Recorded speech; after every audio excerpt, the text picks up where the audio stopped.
नमस्कार विद्यार्थी मित्रांनो, मी अमोल आगरकर. महावितरण भरती 2023-24 किंवा आता 25 असं म्हणू शकतो, विद्युत सहाय्यक भरती. त्यामध्ये आता एक्झाम डेट जवळ आलेली आहे. 20 ते 22च्या दरम्यान, म्हणजे 20, 21, 22 3 दिवस 9 शिफ्टमध्ये हे एक्झाम होणार आहे. विद्यार्थी मित्र म्हणजे इलेक्ट्रिशियन आणि वायरमनचे दोनही इथे अलाउड आहे ट्रेड्स. रिसेंटली महापारेषण विद्युत सहाय्यकचा रिझल्ट आलेला आहे. त्यामध्ये जवळपास 2600 विद्यार्थ्यांची मेरिट लिस्ट लागलेली आहे आणि काही वेटिंग लिस्ट आहे 1000 विद्यार्थ्यांची. त्याबद्दल बघा, त्याचा जो डॉक्युमेंट व्हेरिफिकेशन आहे, त्याचं डॉक्युमेंट व्हेरिफिकेशन आहे ते 25 ते 30च्या दरम्यान किंवा त्यापेक्षा पुढे सुद्धा जाऊ शकतं. कारण रिसेंटली टेक्निशियन 1, टेक्निशियन 2 आणि सिनियर टेक्निशियनचं जे काही डॉक्युमेंट व्हेरिफिकेशन आहे त्याचं शेड्यूल आलेलं आहे. तर ते साधारण 24-25 तारखेपर्यंत तेच चालणार आहे. त्यामुळे त्यानंतर थोडी अपेक्षा आहे की ती DV घेतील याचा विद्युत सहाय्यकचा. त्यामुळे त्यानुसार डॉक्युमेंटेशनसाठी तयार राहा. जे विद्यार्थी आता वायरमनचे आहेत किंवा इलेक्ट्रिशियनचे विद्यार्थी जे सिलेक्ट झालेले नाही महापारेषणमध्ये, त्यांना आता इथे मोठी संधी आहे. ज्यांचं सिलेक्शन झालं त्यांचं फारच चांगलं, परंतु ज्यांचं सिलेक्शन नाही झालं त्यांच्यासाठी आता महावितरण आहे. मला विद्यार्थी मित्रांचे बरेचसे जणांचे काही प्रश्नसुद्धा होते आणि मी सुद्धा बऱ्याच जणांना सांगितलं की त्यांचा प्रश्न असा विद्यार्थ्यांचा की ज्याचं सिलेक्शन झालं त्यांचं की सर आता महावितरण द्यावी का वगैरे. तर काही जणांनी स्वतःहूनच म्हटलं की सर आता आम्ही महावितरण वगैरे देणार नाही कारण महापारेषण झालेलं आहे. आणि काही विद्यार्थ्यांचा असा प्रॉब्लेम आहे की डॉक्युमेंटेशनचा थोडासा एक मायनर इश्यू आहे, थोडाफार काही मेडिकलचा इश्यू आहे, काही डॉक्युमेंटेशनच्या सर्टिफिकेटचा इश्यू आहे किंवा काही आहे. तर ज्यांना असं वाटते, कारण की डॉक्युमेंट व्हेरिफिकेशन हे बहुतेक महावितरणच्या एक्झाम नंतरच होईल, त्याच्या आधीची शक्यता कमी आहे. झालं तर फारच चांगलं. परंतु जर तुमचं काही वाटत असेल, तुम्हाला पर्सनली ते डिसाईड करावं लागेल. जर आपला किंवा तुमचा काही इश्यू असेल, तुम्हाला असं वाटत असेल की आपल्या डॉक्युमेंटेशनचा प्रॉब्लेम आहे किंवा काही अडचण येऊ शकते, तर तुम्ही महावितरणची एक्झाम देऊ शकता, काही हरकत नाही. परंतु ज्यांना असं वाटत असेल की आपलं डॉक्युमेंटेशन ओके आहे, आपल्याकडे कागदपत्र सगळे ओके आहे, आपलं कुठल्याच प्रकारचं काही अडचण येणार नाही, तर त्यांनी महावितरण नाही दिलं तरी चालेल. एक माझा विद्यार्थी आणि त्यांनी स्वतःहूनच म्हटलं की सर मी महावितरण देत नाही कारण माझं सगळं ओके आहे आणि मी म्हणजे सिलेक्शन लिस्टमध्ये सुद्धा आलेलं आहे तो महाट्रान्सकोच्या, आणि पुढे डॉक्युमेंटेशनचा त्याला काही विशेष प्रॉब्लेम नाही आहे. त्याच्यामुळे त्याला महापारेषणला जॉईन करायचं होतं. त्याचं आधीपासून ठरलं होतं. तो ऑलरेडी जॉबवर आहे पुण्यामध्ये. ठीक आहे. आणि एक विद्यार्थी असा मला क्वेरी आली, अशी हे आली की ज्याचा मेडिकलचा प्रॉब्लेम होता डोळ्याचा वगैरे, तर त्याला मी स्वतःहून म्हटलं की तू महावितरणसुद्धा दे, कारण जेणेकरून त्याला कुठं ना कुठेतरी काही ना काहीतरी दिलासादायक त्याचं म्हणजे मेडिकल वगैरे व्यवस्थित झालं पाहिजे. ठीक आहे. तसं मी त्याला सोल्युशन सांगितलं महापारेषणसाठी, मेडिकलसाठी, परंतु तरी त्याला म्हटलं मी महावितरण देऊन दे. तर माझी रिक्वेस्ट आहे मित्रांनो, तुम्हाला जर असं वाटत असेल की तुमचं सिलेक्शन झालेलं आहे आणि प्लस तुम्हाला DVमध्ये काही प्रॉब्लेम येणार नाही, तर तुम्ही महावितरण देऊ नका. जेणेकरून ते नवीन विद्यार्थी इलेक्ट्रिशियनचे असो की ते वायरमनचे असो, ते तिथे सिलेक्ट होतील आणि त्यांना तशा जागा मिळतील.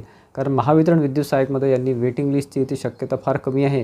कारण कुठल्याच पोस्टचं त्यांनी वेटिंग लिस्ट दिलेली नाही आहे, ना JEE, ना AE, ना अकाउंट असिस्टंट. त्याच्यामुळे विद्युत सहाय्यकचं सुद्धा ते वेटिंग लिस्ट देणार नाही असं वाटत आहे. आणि वेटिंग लिस्टचं बघा, महापारेषणमध्ये जे काही 2600 कॅन्डिडेट्स आहेत त्यांचं सिलेक्शन म्हणजे त्यांचं DV झाल्यानंतर जे काही कॅन्सल होतील किंवा जे काही त्याच्यामध्ये कमी पडतील, किंवा फॉर एक्झाम्पल वायरमॅनचे विद्यार्थी, आउटसोर्सचे विद्यार्थी असे आहे त्यांच्याकडे डॉक्युमेंट सर्टिफिकेटच नाही, आउटसोर्सचं वगैरे अजूनपर्यंत नाही आहे, तर असे सुद्धा काही असू शकतात. किंवा काही स्पोर्ट्सचे विद्यार्थी असू शकतात किंवा आणखी काही रिझन असतात, भरपूर रिझन आहे. त्यामुळे जे रिजेक्ट होतील किंवा कॅन्सल होतील त्यांच्या जागी ते वेटिंग लिस्टचे काही विद्यार्थी घेतील. आता 100% पूर्ण वेटिंग लिस्ट क्लिअर होईल हे सांगता येत नाही, कारण की मला तसे खूप क्वेरीज आहेत, खूप कमेंट आहे विद्यार्थ्यांचे की सर असं वेटिंग लिस्ट पूर्ण क्लिअर होईल का. तर ते डेफिनेटली सांगू शकत नाही, कारण की पूर्ण 100% वेटिंग लिस्ट म्हणजे 1000 विद्यार्थी ते वेटिंग लिस्टचे जॉईन करून घेतील की नाही घेतील ते सांगता येत नाही, कारण ते बंधनकारक नसते. परंतु जे कॅन्सल होतील, फॉर एक्झाम्पल 2600 जागा आहे आणि 500 मुलं कॅन्सल झाले, रिजेक्ट झाले, तर मग त्यांच्या जागी 500 मुलं ते घेतीलच. मग ते कॅटेगरी पहिले तुमचं कॅटेगरी बघतात आणि मग तुमची मेरिट लिस्ट बघतात. ठीक आहे. मेरिट लिस्ट दोन्ही वगैरे बघतात आणि कॅटेगरीनुसारच त्या वॅकन्सी जशा असतात, ज्या वॅकंट होतात पोस्ट, त्यानुसार ते घेतात. महावितरण भरती 2022, 23, 24 असं आपण म्हणू शकतो, किंवा 23, 24, 25 जे आहे त्यामध्ये आता 20 ते 22च्या दरम्यानची एक्झाम आहे. विद्यार्थी मित्र ऑलरेडी तयारीमध्ये आहे चांगल्या, आणि साधारण 3 दिवस 9 शिफ्टमध्ये ही एक्झाम आहे. एक्झाम पॅटर्नमध्ये बदल झालेला होता, परंतु परत आधीच्यासारखा वेटेज त्याला आलेला आहे. पेपर पॅटर्न सेम आलेला नाही आधीचा, परंतु वेटेज जे आहे ते टेक्निकलला आता जास्त झालेलं आहे. 55 मार्काचं टेक्निकल आहे. त्यानंतर तुमचं 10 मार्काचं तुमचं रिझनिंग आहे आणि 7.5 मार्काचं मराठी आणि ॲप्टिट्यूड आहे. आणि मुख्य प्रश्न म्हणजे विद्यार्थ्यांचा मी सांगितलं आहे तरी वरच्यावर तोच प्रश्न आहे की एका विषयात 0 पाहिजे की सगळ्या विषयामध्ये 0 चालते. प्रत्येक विषयामध्ये 0 मार्क किंवा त्यापेक्षा कमी मार्क चालणार नाही. म्हणजे बघा, निगेटिव्हमध्ये चालणार नाही. 0.25, 0.75, 0.50 हे चालतात. ठीक आहे. हे महावितरणचं सांगतो आहे. पुढे जी एक्झाम आहे त्याबद्दल, ठीक आहे. त्याच्यामध्ये टेक्निकलला वेटेज जास्त असल्यामुळे टेक्निकलवर जास्त भर देणं तुमचा भाग आहे. एक्सपेक्टेड किंवा गेसिंग किंवा इम्पॉर्टंट टॉपिक हे काहीच सांगू शकत नाही, कारण की शिफ्टमध्ये एक्झाम आहे, तिथे इम्पॉर्टंट टॉपिक सांगता येत नाही. तुम्हाला प्रत्येक टॉपिक चांगला करणे आवश्यक आहे. त्यानुसार तुमचा स्टडी सुरू ठेवा. आणि नॉन टेकलासुद्धा जास्त महत्त्व आहे. नॉन टेक्निकवर सिलेक्शन राहतं, त्याच्यामुळे तशा टाईपचा तुमचा रेग्युलर अभ्यास सुरू ठेवा. टेस्ट वगैरे द्या किंवा तुमचं प्रिव्हियस पेपर जे काही बाकीचे एक्झामचे असतील बँकिंगचे वगैरे ते सुद्धा द्या. MSCBचे प्रिव्हियस पेपर अवेलेबल राहत नाही. तर जास्तीत जास्त स्वतःचं ॲनालिसिस स्वतः करा, कारण की कसं आहे, अभ्यास खूप होतो आपला, परंतु आपण पेपर देताना आपला वेळ कमी पडतो किंवा निगेटिव्ह मार्किंगमुळे मार्क कमी होतं. तर निगेटिव्ह मार्किंग हे खूप धोकादायक आहे. आणि 5 ऑप्शनसुद्धा अतिशय धोकादायक असतात, कारण ते कन्फ्युजिंग असतात, ठीक आहे. त्याच्यामुळे तसं लक्ष द्या. यामध्ये जो काही कट ऑफचा भाग आहे मित्रांनो, तर कट ऑफ बघा, आता हे नवीनच पॅटर्न आलेला आहे. 80 मार्काची ही टेस्ट आहे. 75 प्रश्न आहे आणि 75 मिनिटाचा वेळ आहे.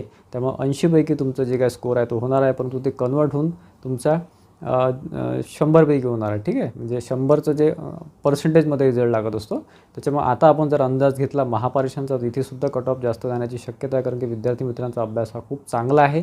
त्यानुसार जर बघितलं तर आपण अंदाजित जर घेतला तर 80 पैकी तुम्हाला कमीत कमी 50-52च्या वर कमीत कमी मार्क लागतील. वुमन रिझर्वेशन वगैरे सोडून ओपन OBCचं सांगतो आहे. 50-52च्या वर मार्क तुम्हाला कमीत कमी लागतील 80 पैकी. म्हणजे 55चा राऊंड फिगर पकडा, 55 तुम्हाला मार्क कमीत कमी लागतील किंवा त्यापेक्षा जास्त लागतील.